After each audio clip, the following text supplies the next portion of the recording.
Good morning guys. हम आ चुके हैं एक नए वीडियो में SRTF shortest remaining time first के वीडियो में, जो कि ये ऑपरेटिंग सिस्टम की टॉपिक है, जो कि हम ये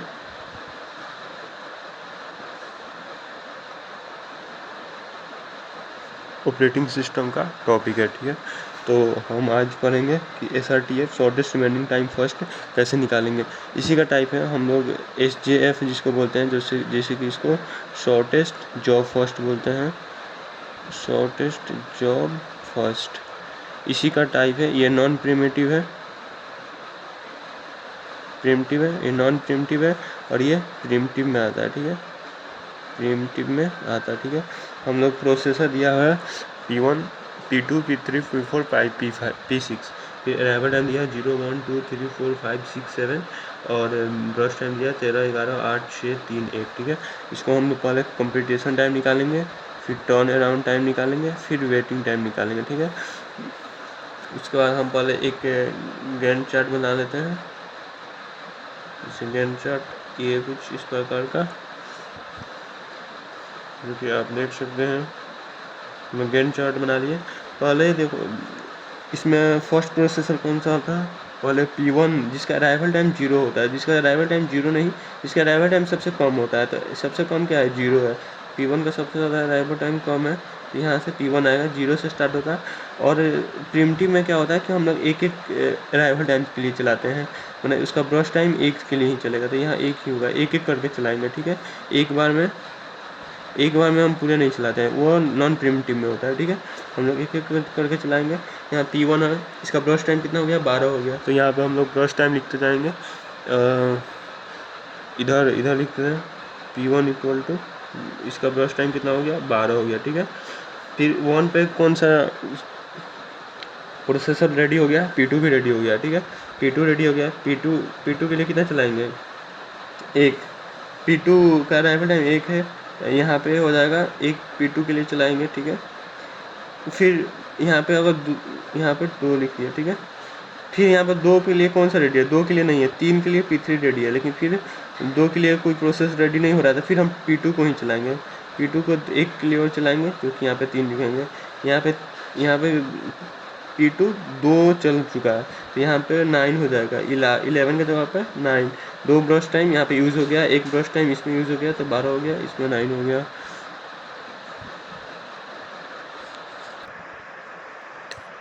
हाँ, तो ये P1 12 होगा, P2 12 है, और P1 9 है। ठीक है, क्योंकि यहाँ पे 2 ब्रश टाइम यूज़ हो चुका है, और P1 यहाँ पे 1 ब्रश टाइम यूज चुका है। P3 पे P3 रेडी हो चुका है। ठीक है, P3 यहाँ पे रेडी हो गया है, तो यहाँ पे हम लोग क्या करेंगे, 8 है। ठीक है, इसके लिए 1 चलाएंगे। ठीक है, P3 यहाँ पे लिखेंगे, और ये 1 के लिए चलेगा P4। यहाँ पे 8 7 हो जाएगा, एक ब्रश टाइम यूज़ हो चुका है। फिर 4 पे P4 भी रेडी हो गया, तो P4 यहाँ पे लिख लेंगे, और ये कितना देर के लिए चलेगा, एक टाइम के लिए। ठीक है, यहाँ पे 5। ठीक है, P4 यहाँ पे हो जाएगा 6 है, तो यहाँ 5 हो गया।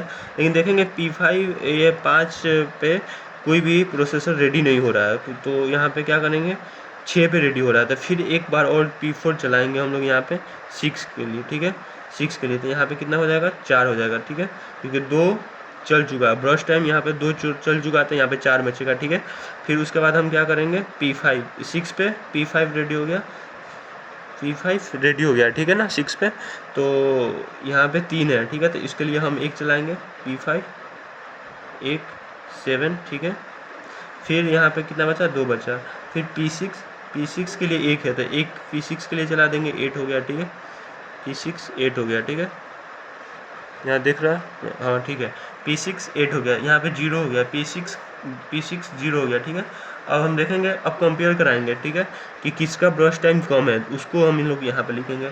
इसका 12 है, P1 का 12 है, P2 का 9 है, P3 का 7 है, P4 का 4 है, P5 का 2 है, सबसे कम P5 का है, तो यहाँ पे P5 2 के लिए चला देंगे। अब एक एक करके नहीं चलाएंगे, 2 के लिए डायरेक्ट चला देंगे, तो 10 हो जाएगा। फिर हम लोग ये 0 हो गया। ठीक है, फिर यहाँ P4 लाएंगे, 4 के लिए चलाएंगे, 14 होगा। फिर ये 0 हो गया, फिर ये 7 के लिए चलाएंगे, P3 7 के लिए चलेगा, कितना हुआ, 23 नहीं 21, सॉरी 21 होगा। और फिर P2 चलाएंगे, 9 के लिए 21 + 9 30 होगा। और P1 चला देंगे कितना के लिए, यहाँ पे दिख रहा है ना, P1 चला देंगे और 12 के लिए। यहाँ पे देखिए, यहाँ पे 12 है ना, यहाँ पे 12 है, तो P2 12 के लिए यहाँ पे चला देंगे, ठीक है। P1 12 के लिए चलाएंगे, 42 होगा यहाँ पे, ठीक है। अब ये कुछ गैंट चार्ट बन चुका है जो कि आप देख सकते हैं। हाँ, अब उसके बाद कंप्लीटेशन टाइम निकालेंगे, तो देखेंगे P1 कंप्लीट हो रहा है 42 पे, तो 42 यहाँ पे लिखेंगे। फिर P2 कंप्लीट हो रहा है 30 पे, तो 30 लिखेंगे। P3 कंप्लीट हो रहा है 21 पे, 21 लिखेंगे। P4 कंप्लीट हो रहा है 14 पे, तो 14 लिखेंगे। P5 कंप्लीट हो रहा है 10 पे, तो 10 लिखेंगे। और P6 कंप्लीट हो रहा है 8 पे, तो 8 लिखेंगे। टर्न अराउंड टाइम कैसे निकालते हैं? टर्न अराउंड टाइम निकालने के लिए होता है formula completion time minus arrival time, ठीक है, अराइवल टाइम, ये फॉर्मूला होता है। और वेटिंग टाइम निकालने के लिए क्या होता है? Turn around time minus brush time होता है, ठीक है। DT का मतलब brush time, arrival time, brush time, completion time, turn around time, waiting time. Turn around time कैसे निकलेगा?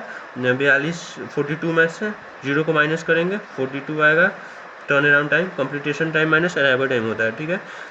42, 30 में से 1 29, 30 21 में 3 18, 14 में से 4 गया 10, 10 में 10 माइनस 6 4, 8 माइनस 7 1। वेटिंग टाइम कैसे निकलेगा? Turn around time minus brush time.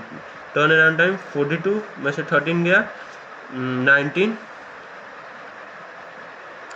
Sorry 29, अबे यार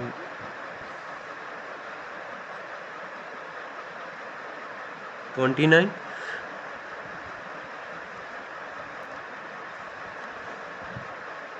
हाँ, तो हम लोग यहाँ पे थे 29, 42 माइनस 13 29, और 29 माइनस 11 28, 18 हो गया।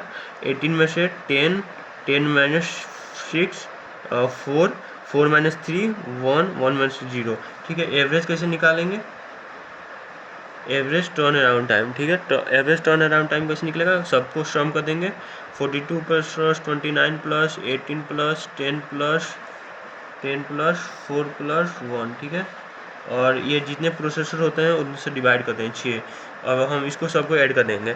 तो मेरे पास है कैलसी, तो सबको एग्ज़ाम में कैलसी ले जाना रहता है, सारे कॉलेज में अलाउ होता है, तो हम लोग कैलसी से ऐड करके निकाल लेंगे, ठीक है। 42 plus 29 plus 18 plus 10 plus 4 plus 1 कितना हो गया? 104 डिवाइड बाई 6। इसको हम लोग डिवाइड बाई 6 कर देंगे, जो कि आएगा 17.33, ठीक है। और एवरेज वेटिंग टाइम कैसे निकलेगा? वेटिंग टाइम को सम कर देंगे, 29 plus 18 plus 10 plus 4 plus 1 plus 0 by 6। इसको ऐड करेंगे, 29 प्लस 18 प्लस 10 प्लस 4 प्लस 1, और 0 को तो ऐड करा 0 ही आएगा। और 62 आएगा, 62 divide by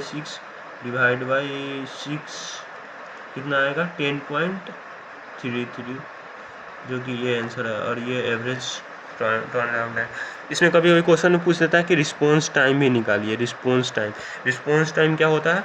response time minimum arrival time, नहीं, देखिए मिनिमम क्या होता है, ये minimum time minus arrival time होता है। जो P1 का मिनिमम टाइम 0 है, ठीक है, और अराइवल टाइम 0 होता है, यहाँ पे 0 हो जाएगा, ठीक है। ये यहाँ से कर देते हैं। इसका देखो P2 का मिनिमम टाइम कितना है, जो कि गैंट चार्ट में जो सबसे पहले आता है उसका मिनिमम टाइम पहले वाला देखते हैं। तो P2 का मिनिमम टाइम 1 है, इसका 1 है, यहाँ पे भी 0 होगा। P3 का 3 है, यहाँ पे भी 3 है, 0 होगा। P4 का 4 है, यहाँ पे 0 होगा। P5 का 5 है, यहाँ पे P5 का 6 है, सॉरी देखो यहाँ P5 का 6 है, यहाँ पे भी 6 है, 0 होगा। P6 का मिनिमम टाइम 7 है, 7 है, तो रिस्पॉन्स टाइम क्या आएगा? 0। एवरेज भी 0 ही आएगा, ठीक है। इसका एवरेज भी निकालेगा तो 0 ही आएगा, ठीक है। तो ये हो गया, ये पूरा क्वेश्चन है जो कि आप देख सकते हैं, ठीक है। मिलते हैं अगले वीडियो में।